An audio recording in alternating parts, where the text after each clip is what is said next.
ఎప్పుడైతే వీళ్ళు EMI కట్టలేరో next part 2 ఏంటి అంటే, ఈ డేటా మొత్తం కలెక్షన్ వాళ్ళ చేతిలోకి వెళ్తది బ్యాంక్ నుంచి. బ్యాంకోళ్ళు ఓ పక్కన లోన్లు ఇచ్చేస్తారు. ఓ పక్కన ఆళ్ళ నంబర్లు కట్టనోళ్ళు కలెక్షన్ ఏజెన్సీకి ఇచ్చేస్తారు. కలెక్షన్ ఏజెన్సీ అక్కడి నుంచి ఒక పెద్ద మాఫియా అది. ఒక పెద్ద మాఫియా.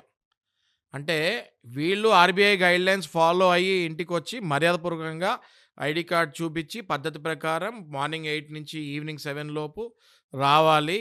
హాలిడేస్ అప్పుడు రాకూడదు. ఫోన్‌లు విపరీతంగా 100 సార్లు ఒకటేసారి కొట్టకూడదు. రోజుకి 8, 10 సార్లో ఏదో రూల్ ఉంటది. దానికంటే ఎక్కువ చేయకూడదు. కలెక్షన్ ఏజెంట్‌కి ఒక లైసెన్స్ ఉండాలి. కలెక్షన్ ఏజెంట్ ఎగ్జామ్ క్వాలిఫై అవ్వాలి. మినిమమ్ 10థ్ పాస్ అయి ఉండాలి. క్రిమినల్ హిస్టరీ బ్యాక్‌గ్రౌండ్ ఉండకూడదు. మర్యాదపూర్వకంగా మాట్లాడాలి. ఫోటోలు తీయకూడదు. లేడీస్‌తో గట్టిగా మాట్లాడకూడదు. అసభ్యంగా ప్రవర్తించకూడదు. ఒక్క కలెక్షన్ ఏజెంట్ కూడా నేను చెప్పిన రూల్స్‌లో 20% కూడా ఫాలో అవ్వట్లేదు నాగరాజు గారు.